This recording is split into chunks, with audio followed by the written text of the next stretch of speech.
And welcome into NFL Daily. I am Tom Downey, producer Chris Daughtry, behind the scenes on today's live show. Back again as the NFL offseason for all but two teams is fully underway. All but one team hiring their next head coach as well. Of the 6 hires so far, what is the best hire at this point? BS for Brian Schottenheimer. Something tells me we're not going to get very many of those as the answers. PC for Pete Carroll and the Las Vegas Raiders. AG for Aaron Glenn and the Jets. MV for Mike Vrabel and the Patriots. LC for Liam Cohen and the Jags. BJ for Ben Johnson. This is an opportunity for you to type BJ. Just throwing that out there. Get those votes in for me in the comments of today's live show, and we'll give some shout-outs as the comments flow in.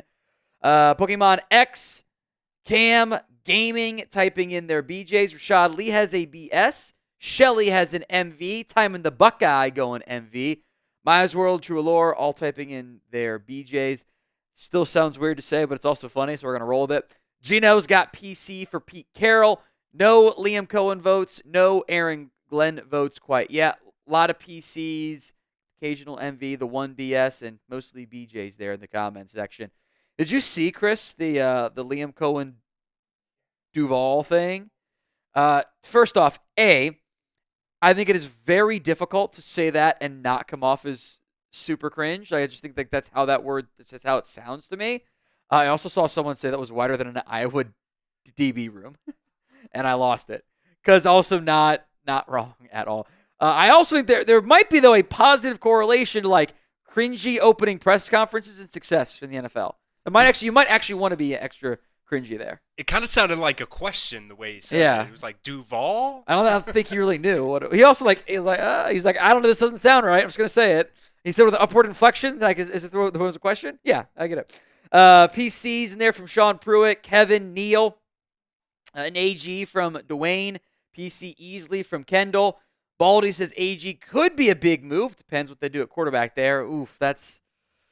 It's a very good question what they will do. If I were the Jets, I would embrace a bit of a rebuild. I think that is in their best interests long-term and probably short-term because I just don't think they're going to go where they want to go as currently constructed. Today's show is made possible by Game Time. Game Time has a new feature. It's called Game Time Picks. It makes getting tickets for live events even easier, filtering out all the fluff to only show you incredible deals on great seats. So don't waste time searching through thousands of different tickets. Download the Game Time app today, create your account, and use code CHATSPORTS for $20 off your first purchase. Terms do apply. But again, create your account, redeem code CHATSPORTS, CHATSPORTS, for $20 off your first purchase. And today's show also made possible by PrizePicks. It is the best place to get real money sports action. The big game is just around the corner. They have the free square. It is the Patrick Mahomes, more than a half passing yard. He literally just needs one. That's all it takes. Download the PrizePicks app today. Use code CLNS to get $50 instantly after you play that first $5 lineup. That's prizepicks.com/CLNS and use code CLNS to get $50 instantly after you play that first $5 lineup. Proving once again that time is indeed a flat circle, we will have Steelers quarterback conversation here. Who would you rather have? RW for Russell Wilson, JF for Justin Fields? Let me know in the comments section of today's show. RW for Russell Wilson, JF for Justin Fields. This is independent of Pittsburgh, any organization. Both players, are going to be free agents. And Russ has said his camp has talked with the Steelers. Steelers said they think they're going to only be able to re-sign one, maybe build something else out there. Get those votes in for me in the comments of today's show. RW for Russell Wilson, JF for Justin Fields. Dominus is spamming JF in there. Baldy says RW. Mike says JF, I guess. Larry says JF. Dominus says easy Justin Fields. Richard says it's a joke that Russ is a Pro Bowler. Yeah, I mean, also everyone got to go to the Pro Bowl this season. The whole thing is a joke. I am an injury replacement as well, actually. Don't Don't ever let anyone put any stock in like, yeah, he's a Pro Bowler. Okay, who cares? They're like 7 quarterbacks have opted out. Like, this is how Tyler Huntley was a Pro Bowler one year. At most, it matters for who was actually voted and named an initial Pro Bowler, not the 5th quarterback replacement. Like, that doesn't matter at all. It's everyone gets to go. Like all these older players are like, I'm not going. Like Josh Allen, Lamar Jackson are like, yeah, we're just not gonna go. Like, who cares? So the young guys get to go. They get the little vacation. At some point, just cancel it. It doesn't do anything for you. They don't even play the game anymore. They play games. The special teams all go play golf. Like, whatever. Now, the Super Bowl is also just around the corner. It is the pin poll question of today's show. Who you got? E for the Eagles, C for the Chiefs. Who do you have winning in this year's Super Bowl? 65% going with the Eagles, 35% going with the Chiefs. I think there might be some Chiefs fatigue mixed in there, which I don't blame you for, by the way. I get it on that one. Chiefs have the Mahomes, Reed, Voodoo, Magic trio. Eagles probably have the better roster overall. Get those votes in for who you got winning the Super Bowl this year. E for the Eagles, C for the Chiefs. Gaming Wizard has C. Shamari has E. John, Lakura, Pokemon have their C's in there. Dwayne says E. Gino and JoJo just do not care who wins. Also not surprising comments either, because I've seen this one before. You know? Time in the Buckeye has E. Baldy's got E. Michael's got E. Larry's got neither. Either Bane or the Asteroid come through and deliver a non-victory for both teams, I suppose. All right, if you want us to start today's live show, well, we'd appreciate it if you liked today's video. It's free, it's simple, it's easy, it's just a simple thing to do, and helps us continue to grow the channel here at Chat Sports. So if you haven't already, like that video. Free, simple, appreciate every single person who does it. If you haven't already, now is the perfect time to do so. Coming up live on today's show, we'll run through some NFL rumors, coaching news updates as well, with just the Saints still looking for their next job. A mailbag as well. 2 ways to get in on the show. Use hashtag NFL or skip the line altogether and super chat. And we'll run through Daniel Jeremiah's top 50 big board. All coming up live here on NFL Daily.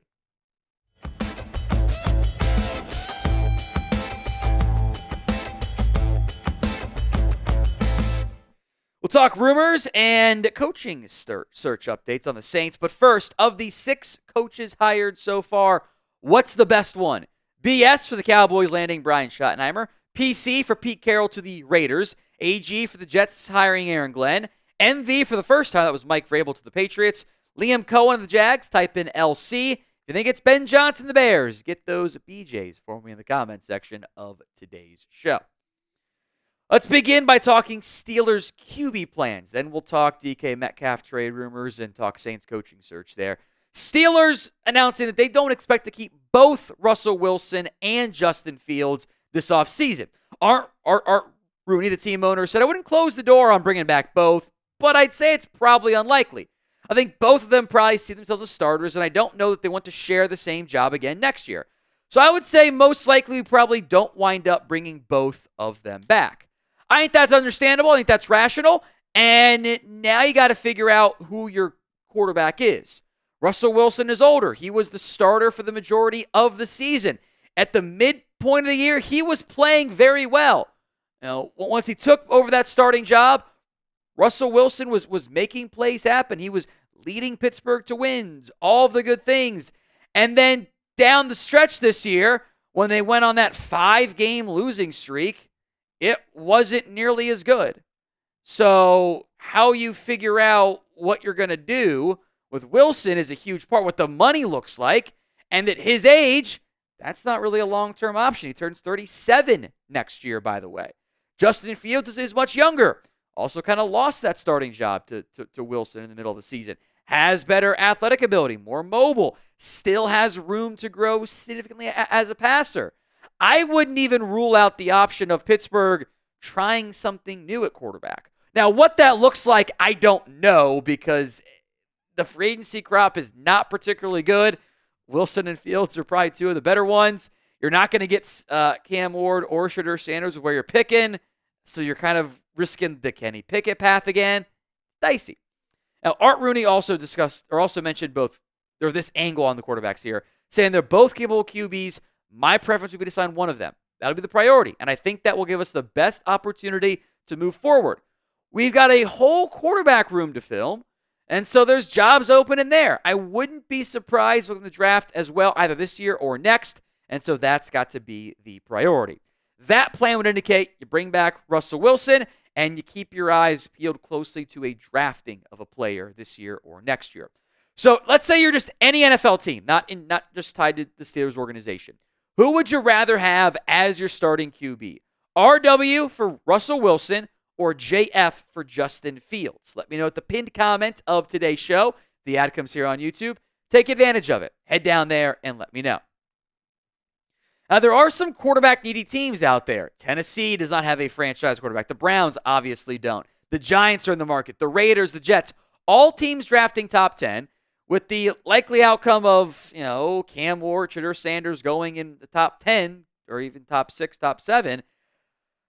That's 5 teams. The math is not mathing, even if you force Jackson Dart or Jalen Milroe into the top 10, which I think would be a crazy idea.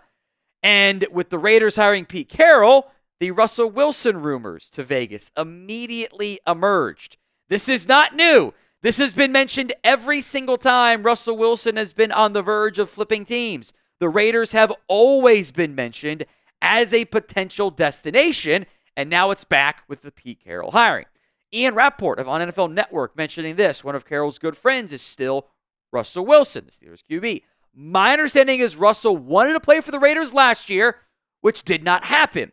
Look for that union potentially to be discussed. That certainly stands out as an option. Maybe a team like the Colts could be an option as well, or a surprise team that moves on from their quarterback if they want a veteran option there. Aiden O'Connell he's a backup. Gardner Minshew is a backup.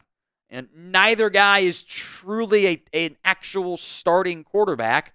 And I think worse options than whatever you feel like about Russell Wilson. Now, the Raiders would also like a young QB.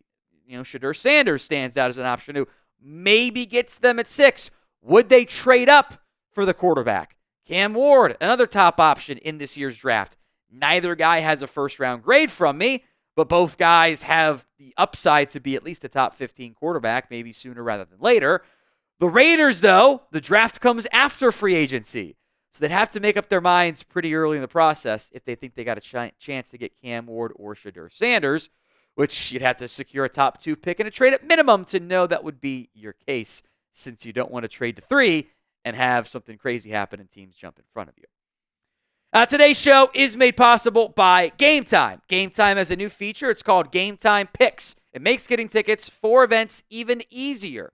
Game Time Picks filters out the fluff to only show you incredible deals on great seats, so you don't have to waste time searching through thousands of different tickets. Always keep your eye out for the super deal, like you see on the Kendrick tickets and the Super Bowl tickets as well. It is the best value for any given event. It'll help you save the most. It's the best price for great seats. The Game Time guarantee is this. You find tickets in the same section and row for less. Game Time will credit you 110% of the difference.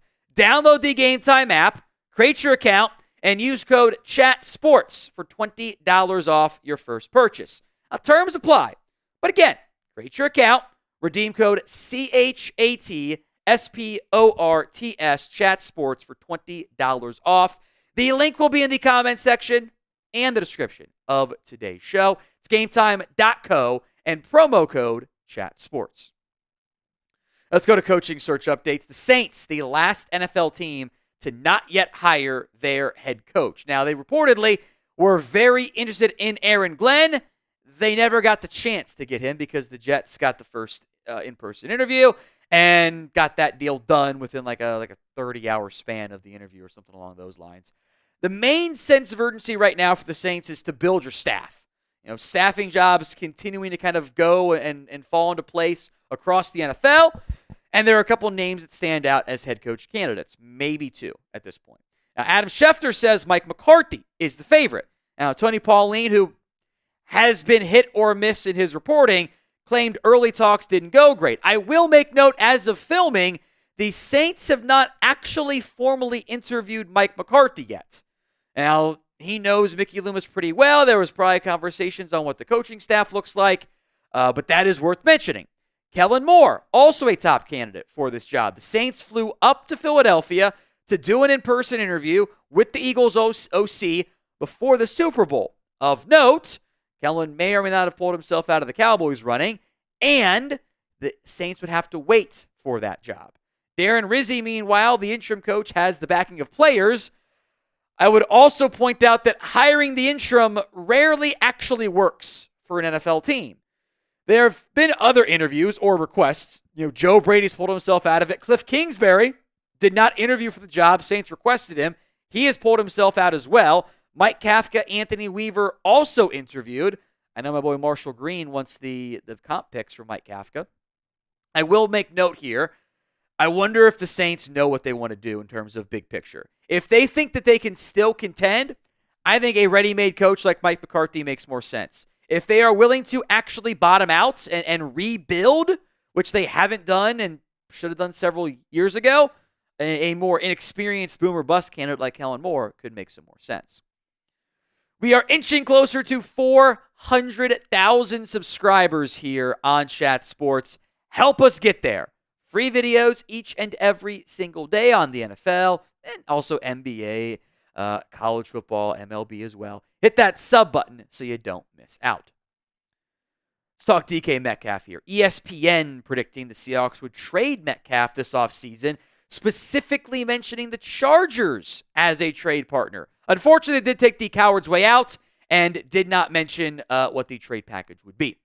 Jimmy Fowler writing this: the Seahawks can still get good value for him. You compare with Ladd McConkey for a good inside-outside tandem. Herbert to Metcalf would be scary. I think LA will be looking to help the quarterback in a big way. The big thing for Metcalf is the contract. You've heard me mention this stuff before, right? A massive cap hit this upcoming season for DK Metcalf. Shockingly high figure because they've pushed money off into the future, which is the way you're supposed to do it. But now it's decision time. $31.88 million cap charge. There's no way you want him to play on that deal. Now, you can extend him. That's an option. If you trade him, you save $10.88 million. The remaining contract left for DK Metcalf, if a team trades for him, is 1 year, $18 million. But in theory, you'd be looking at an extension for Metcalf as well. So if you were the Seahawks, what would you do with DK? Type T for trade, K for keep. Sound off for me in the comment section of today's show. I do think in general for DK Metcalf, he has plateaued.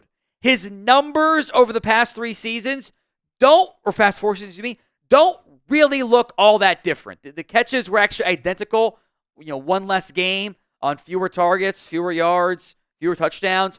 He is going to get you about 1,000 yards each season.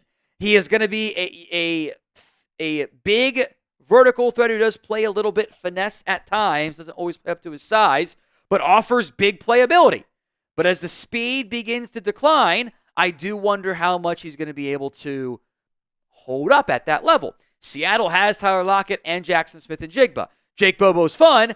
I don't know if they trust that trio if they were to move on from DK Metcalf. And the Chargers are going to be linked to every single wide receiver this offseason.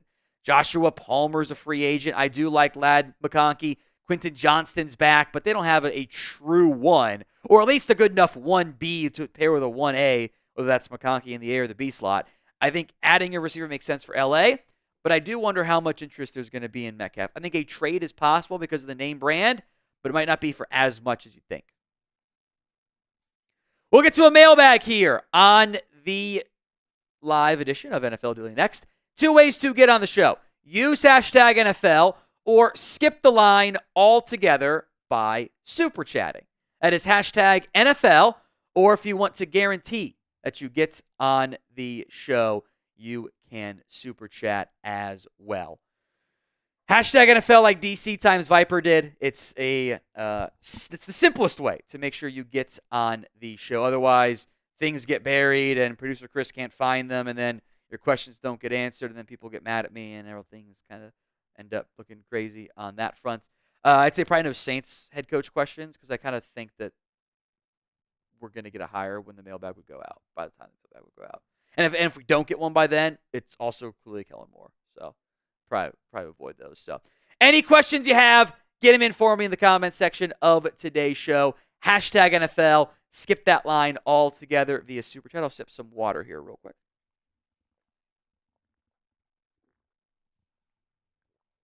I don't drink water.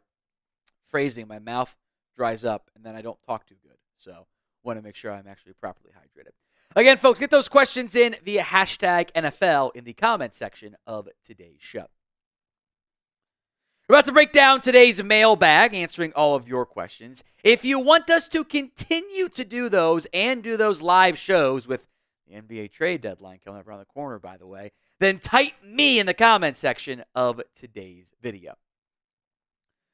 True Allure is first up here on the mailbag. Should the Niners sign Joe Flacco as their backup quarterback? I think that had been reported, rumored that the Niners had interest. I believe I saw that from Chase. Sure, I don't have any issues there. Flacco is a fine quarterback. You know, he can bridge the gap for you. You can do a lot of play action vertical shots with him if he's your backup QB. You know, he's obviously not a real threat to Brock Purdy, but as an average-ish veteran backup QB, sure, I don't have any major issues going down that path. I assume the Niners will pay Purdy. If not, you guys are looking towards the draft as an option there as well. From Sammy, how about a Garrett Wilson trade? Boy, wouldn't that be fun for every team except the Jets, or at least the team that ends up getting him. I think it's very clear that there was friction between Garrett Wilson and Aaron Rodgers. Friction is amplified when you're not winning games. I know it's Aaron Rodgers. He is a surefire Hall of Famer. But if I had to choose, if I were the Jets, between Garrett Wilson and Aaron Rodgers, I'm taking Garrett Wilson because I don't know if Rodgers has even one more full year left as my quarterback. And the play wasn't great last season. I have a young, talented, I think, potential wide receiver one.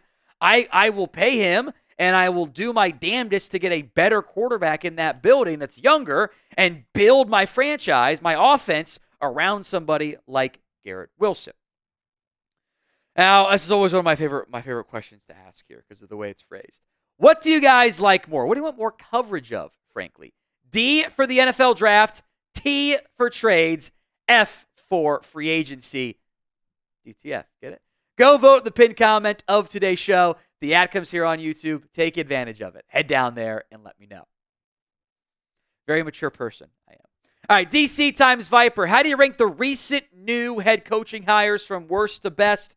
So I'll do Shoddy, Pete Carroll, Liam Cohen, and then I think I can throw in Aaron Glenn timing-wise on that front. I am actually very intrigued by the Aaron Glenn hire, just to begin with that one. It's defensive mind. It's a tough job to win at. I think he's got a lot of the traits you look for, though, in a head coach. I am a fan of Aaron Glenn. I'm not surprised he got hired.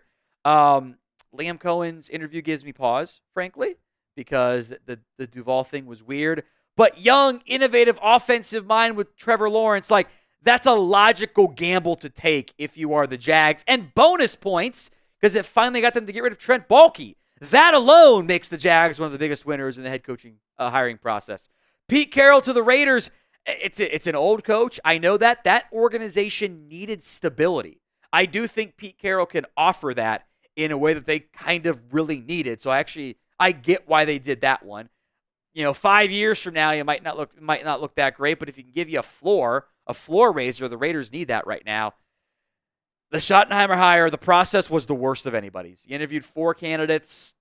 Maybe 2 of them were serious. Sounds like they kind of locked in on Schotty being the play caller no matter what. It was a bad process. John Lyons, thoughts on the Colts / Richardson. Now or never. This is how it goes in the NFL. Patience is a dead virtue in the NFL. And especially with Anthony Richardson. The whole reason why you brought him in was to give him time, was to say, hey, this guy's, we know he's raw, he needs time, he needs development, all these things are accurate. You can go back and look at like the same timeline for like when they bench Richardson, his numbers to Josh Allen's numbers when the Bills stuck with Allen were almost identical.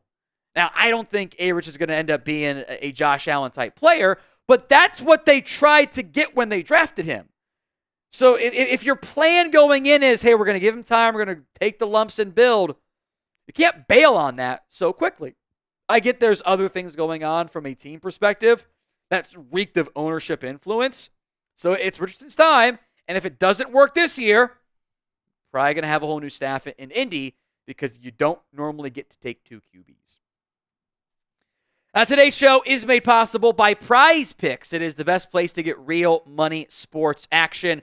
With over 10 million members and billions of dollars in awarded winnings, PrizePicks has made daily fantasy sports accessible to all. You simply pick more or less on at least 2 players for a shot to win up to 1,000 times your cash. Run your game all season long on PrizePicks.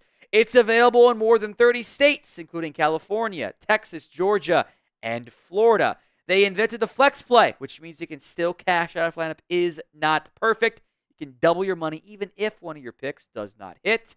And they have the free square for the big game. Patrick Mahomes, more than a half passing yard. That's a no-brainer. I like pairing it with Saquon Barkley yards on the ground and Xavier Worthy as well. The reverse action, over or more than a 5.5 yards on the ground. If you haven't already, go download the PrizePicks app today over at prizepicks.com/CLNS and use code CLNS to get $50 instantly after you play your first $5 lineup. Download the app today at prizepicks.com/CLNS and use code CLNS to get $50 instantly after you play that first $5 lineup. LaCour Victor, if Mike McCarthy doesn't get a head coaching job in 2025, does he get a year off the NFL? Probably. There's always the possibility of like he's going to go take do what Mike Vrabel did, which was like just kind of hang around a team and be like vibes guy more than anything else. I would say he probably takes some time off and maybe get some adjustments made so that he can, hit the ground running again next cycle and be a top candidate again. From Jordan, will the Raiders trade Max Crosby? I would be surprised. Pretty sure he was in attendance for the Pete Carroll press conference. I think the overall energy that Pete Carroll brings is probably going to fit pretty well with Max Crosby. I know Max wants to win. He also wants to be a Raider. I think he will very much buy in to what Pete Carroll's going to try to sell in Vegas. Now, we will have more trade conversations, I'm sure. So name a player who you think ends up getting traded. Let me know in the comments section of today's show. Here's one. DC Times Viper. Will George Pickens be traded this season? His welcome in Pittsburgh seems to be worn out. Seems to be on his way out. Thoughts? I wouldn't be overly shocked. There's issues here, though. The track record of the diva or the problem child or whatever Steelers wide receiver going somewhere else normally doesn't go very well. It normally ends up blowing up even worse at a different destination. That should raise red flags. The Pickens side of it is, he's clueless, not mature enough. I think that's very obvious. Maybe he can continue to mature.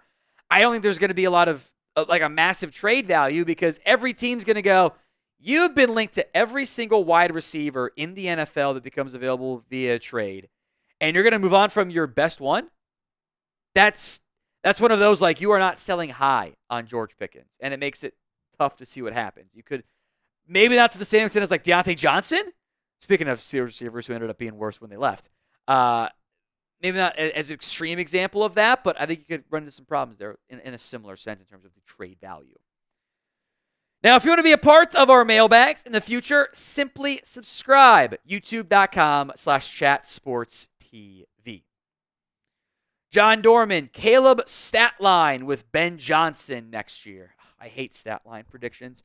It will not be as outlandish as the one Bears guy that said he was going to throw for like 5,000 yards as a first-year QB.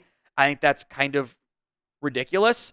But look, if you can get to like 65% completion percentage, throw for somewhere in that, low 4,000 yard mark, have 20, 25 touchdowns, keep the interceptions to single digits, and win games and not, have a bunch of turnovers. I think that is probably a pretty good step forward in year two.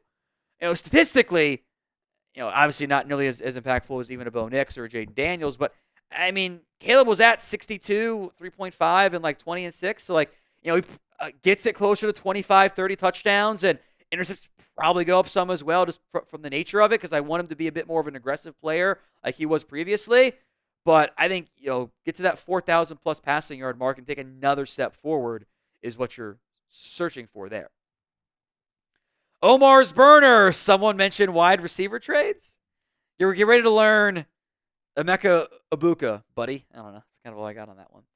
Pokemon X, will the Bengals let go or re-sign T. Higgins? I would wager good money. Actually, let me backtrack that, because the Bengals, and they do weird stuff.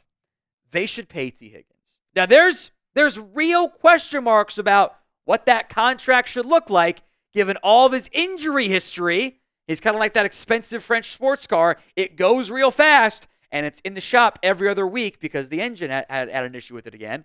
He's got a lot of soft tissue issues. He has missed time. That is a very valid concern with T. Who else are the Bengals going to pay? When the trio of Joe Burrow, Jamar Chase, and T are out there, statistically, there is not a better offense in the NFL. They let Jesse Bates leave. That was a mistake. They're still kind of paying for it on defense. They don't have that many obvious guys to go pay. The Jermaine Burton pick looks like a disaster already. Just pay T and have your elite trio. So what do you think the Bengals will end up doing? Will the Bengals let him leave? Y for yes, N for no.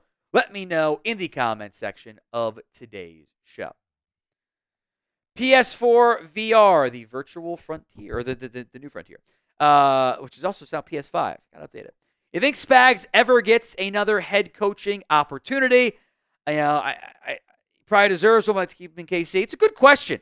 It took, I'm trying to think back here. It took Wade Phillips like 7 years, I think, to get his next head coaching shot after his Bills tenure ended not actually that badly. And then got his chance in Dallas before that one ended really badly in 2020. Sometimes I wonder if, does Spags want to be a head coach again? It's been a long time. He was, head coach in 2011, so we're past the decade now. All he does is churn out great defenses these days. He might be more of the Dick LeBeau type, just better as a defensive coordinator. The longer this goes, though, he's 65. I don't know how long Steve Spagnuolo is going to wait around to get that next head coaching chance. Or maybe just says, I'll just be the DC. Maybe he tries to wait out Andy Reid and KC, by the way. All right, of the head coaching hires, what is the best one so far? BS for Brian Schottenheimer and the Dallas Cowboys. PC for Pete Carroll and the Las Vegas Raiders. AG for Aaron Glenn and the New York Football Jets. MV for Mike Vrabel and the Patriots. LC for Liam Cohen and the Jags, or it's a BJ for Ben Johnson and the Bears. Producer Chris, any thoughts on your end about what job you like the most? Please be nice to my Cowboys. I love Mike Vrabel to the Pats. I mean, it just makes way too much sense. I'm a Pats fan, so I just saw it from a mile away. It's a great fit, great culture fit. Hopefully he can, get that offense going. I know he's not normally an offensive guy, but that's really been their biggest problem the past couple of years, is the offense has been so bad. I agree on that front there. Get your votes in. BS, PC, AG, MV, LC, or BJ for Ben Johnson. Excuse me. Get those votes in for me in the comment section of today's show. Before we break down the first Daniel Jeremiah top 50 NFL draft big board, my boss bet we couldn't get to 900 likes on today's show. Let's prove him wrong. Like that video for me right now. Let's dive into DJ's top 50 big board. Number 1, Abdul Carter, the Penn State edge rusher. Having read DJ's mock draft, can't say I was surprised. He straight up said Carter was going to be his number 1 overall player. Elite pass rusher.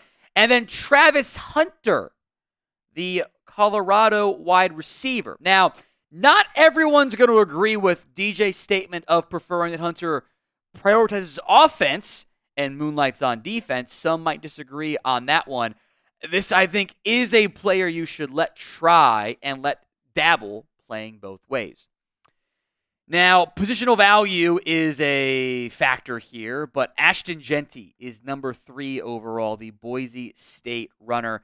Unbelievable after contact production. I believe he had more yards after contact than any running back had total in college football this year, which happens every now and then, but it will never not make me laugh and go, that's just silly business. He's a great football player.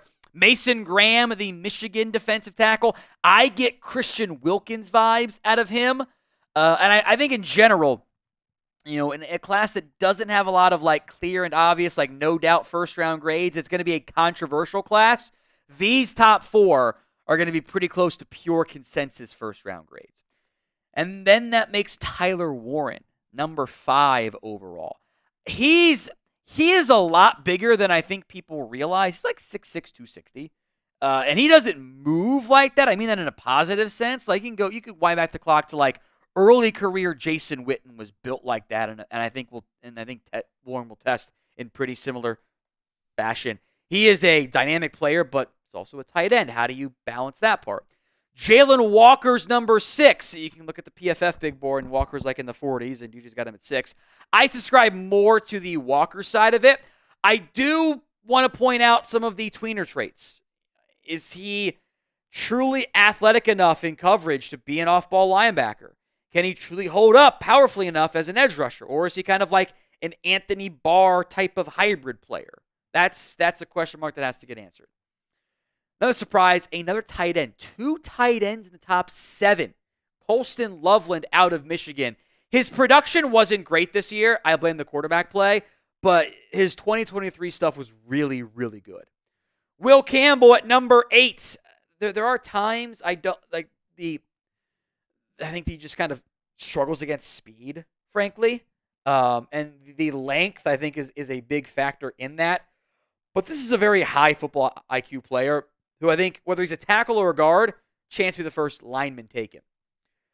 DJ's got one of my guys at number 9. I thought I was crazy for constantly putting in Mel Kiper mock drafts hey, they should put Barron in here. Well, then DJ put him in there at number 10 or number 9. I have a comp for him, and I texted this to a buddy. I have the proof of it because DJ and I actually have the exact same player comp here. Early career Brian Branch for the Lions. Can do nickel stuff for you, can play safety, and I think probably offers more outside cornerback value. This is one of my favorite players in this year's class. How many QBs go in round 1? The first quarterback we're about to get to on DJ's big board. But let me know in the comments section, the pinned comment of today's show, how many quarterbacks get drafted in the first round of this year's class. Number 10 is Cam Ward. He is the gunslinger. He will make plays. He will be aggressive. He will sometimes make too many mistakes, and you want to dial him back a little bit. But you'd always rather have someone you got to dial back than you got to ramp up from an aggressive standpoint. Ward's the creator. Shedur's the executor. Fantastic accuracy, good touch, the footwork, the motion. I like all of it from a throwing perspective. He doesn't have elite size or arm strength or athletic ability, but you put him in that timing-based offense, Shedeur will have a lot of success. Will Johnson is very fluid. I do wonder at times what his true top-end speed is here. And he was a bit of a gambler at times in coverage, but I'm okay doing that because, you're a corner. I want you to make plays. 12 is lower than consensus for DJ. Back-to-back Bama players here. Jihad Campbell and Tyler Booker. I like Campbell as an off-ball linebacker, and I like Booker a lot as a powerful, mauling offensive guard. DJ is higher than about anyone else I've seen on Tyler Booker. Tet McMillan comes in at number 15 overall. This is like T. Higgins' movement skills. I think kind of plays a bit like Drake London as well. He moves way better than you think for a guy at 6'5". Isn't always as physical as you might think for someone of his size, but he's got, I think, potential wide receiver one ability. I think, depending on how we want to count Travis Hunter, is the first true pure wide receiver in this class. Micah Williams, again, I get Trayvon Walker here vibes. The pass rush production wasn't great. Injuries were a factor in this case this past year, but the physical skill set is what you want. Armand Membu out of Missouri. I also really like DJ's Elijah Vera Tucker comp here. Tackle, but could play guard. Might be better at guard, but could also hold up a tackle pretty well. Not a household name, but you see him more and more in recent round one mock drafts. Kenneth Grant is a stupid athlete, and I mean that in a positive sense. That guy, his movement skills for someone of his height and weight don't really make any sense. He is still very inconsistent, though. But when he puts up, borderline Jordan Davis testing at the combine, we'll be talking a lot about him in round one. Today's show is made possible by Game Time. Game Time's got a new feature. It's called Game Time Picks that makes getting tickets for events even easier. It filters out the fluff to only show you incredible deals on great seats, so you don't have to waste time searching through thousands of tickets to find the best value. Always keep an eye out for the super deal. It is the best deal for any given event. It's the best value. If you can find a super deal, you're probably better off getting it.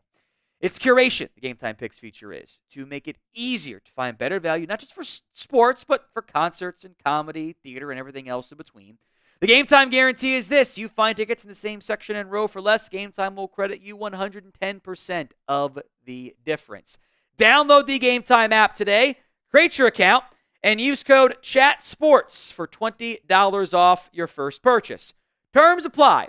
But again, create your account, redeem code CHATSPORTS,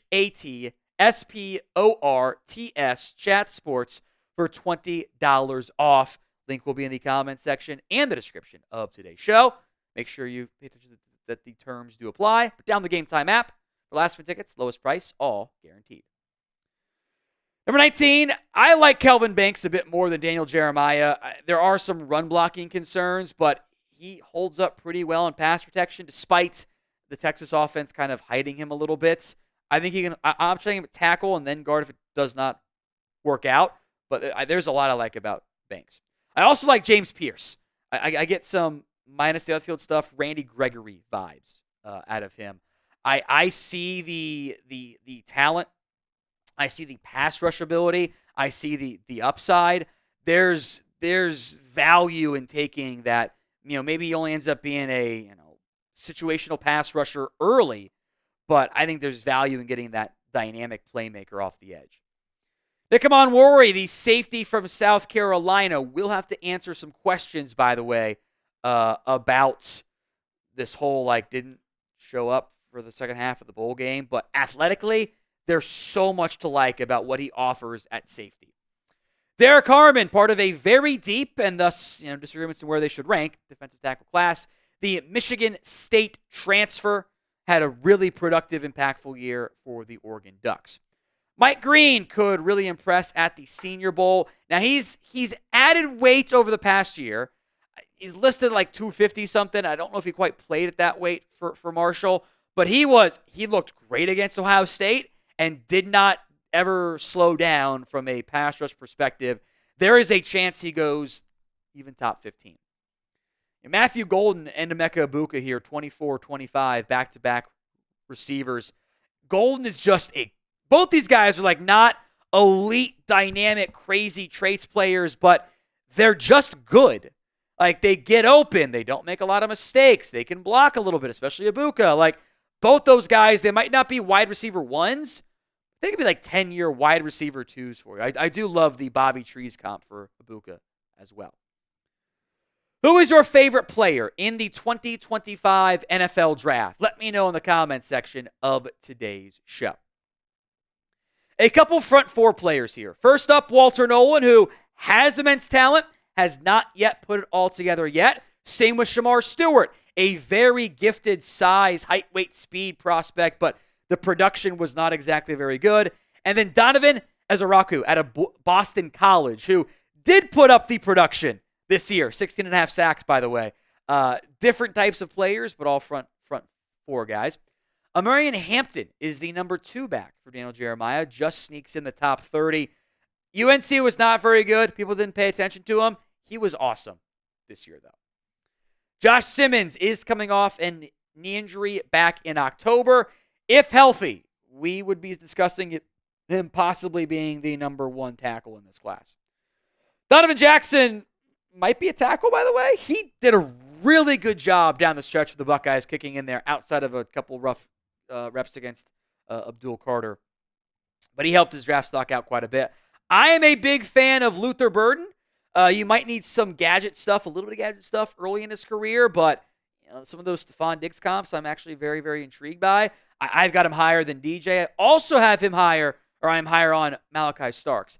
I don't think he was as good this past year. I do acknowledge that, but I think he's able to make plays in coverage. He can do slot stuff, can do deep safety stuff. I think that's valuable. I still think he's the best safety in the class. Quinshon Judkins at 34 over Travion Henderson. This is he is a probably better pure runner. Henderson, not quite the same gifted athletic ability. Another tight end, by the way, in a pretty top-heavy class, and I mean, there's a lot of talent up top. Mason Taylor, the LSU tight end. Again, LSU wasn't as good. Didn't get the same hype as like Harold Fannin, for example, from a production standpoint, or Tyler Warren. But this is a quality starting caliber tight end. Now, if you want more 2025 NFL draft videos, simply hit that sub button right now. Bookend Ohio State players here, 36 and 40. Travion Henderson, this is the explosive runner. That's my type of guy. I want someone to make big-time plays and be a threat to go 60 yards anytime he touches that ball. Keep his touches down, by the way. We'll come back to 37, 30, 39. 40, Jack Sawyer, number 2 edge for you. Never going to be a double-digit sack guy probably, but will be a powerful edge setter for you and be able to have success in that regard. The UCLA linebacker, Carson Schwessinger. Again, no one was watching UCLA play. They weren't very good this year. A lot of impact plays, though, on the film. I think Josh Connolly is going to go round 1. This is a young former 5-star, still getting better. I think there is some good athletic traits there about him, a bit higher on his athletic ability than I think DJ is. I think there's a real chance he goes round 1. Joshua Farmer out of Florida State. Everyone forgot about Florida State this year because they were a dumpster fire. We thought about Patrick Payton preseason, and then we never discussed him again because he never did anything there. Farmer did play pretty well for the Noles. Jackson Dart steps in here at 41 as the number 3 QB in this class. I still have question marks about him holding up when he has to go through like actual reads and progressions. When things are on time, when it's the way it's supposed to be, he's got the arm strength and he's got the mobility to make stuff happen. He can move around as well, but he also wasn't asked to do a lot of real reads, and that makes him a pretty big gamble and someone that needs probably more development time. I'll also mention TJ Sanders. That's one of DJ's, I think, favorite defensive tackles in this class. He's higher on him than most, but he's also, that SCD line was so damn good this year. I think there's 2 main options for quarterback 3, and Jalen Milroe does not crack the top 50, by the way. JD for Jackson Dart, JM for Jalen Milroe, or O for somebody else. Let me know who that other is in the comments, if there is one, in today's show. 3 straight corners. Benjamin Morrison at 45, the Notre Dame option, who's got injury concerns, I believe. Maxwell Harrison, the UK corner, who I think will probably end up being a top 5 pick. And then Azareye'h Thomas, the really lanky Florida State corner. Again, people stopped paying attention to the Noles this year. I get that. But this is the modern-day cornerback size he's got in spades. All right, Josiah Stewart, undersized edge, might be a situational pass rusher, but he's got the athletic juice there. I am a big fan of Marcus Bowe. I might try him at center. I think he's not immensely powerful, but I think tackle maybe in like some of those classic Shanahan zone blocking schemes or center even, I think would work really well for him. Gray Zabel, you'll hear a lot of him, I think, at the Senior Bowl. North Dakota State product, but he's, I think, played 4 different O-line spots in his NFL career. That stuff's always valuable there. Elijah Arroyo, again, we're filming this. DJ's came up before the Senior Bowl. I think he's going to look better than Harold Fannin at the Senior Bowl. He is a gifted athlete with size that you covet in spades. This is a really strong tight end class. Arroyo is one of them. Medical question marks, you got to vet there. And then Alfred Collins didn't do a lot as a pass rusher, but I think that there is upside to be developed as that and is a very strong run stopper as well. Who you got in the Super Bowl? E for the Philadelphia Eagles or C for the Kansas City Chiefs? Let me know in the comments section of today's show.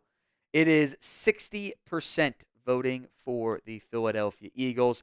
Get those votes in, E or C. We will be back again throughout the week with more NFL, NBA, and college football coverage as well. So if you haven't already, do me a favor. Hit that sub button right now, youtube.com/chatsportstv.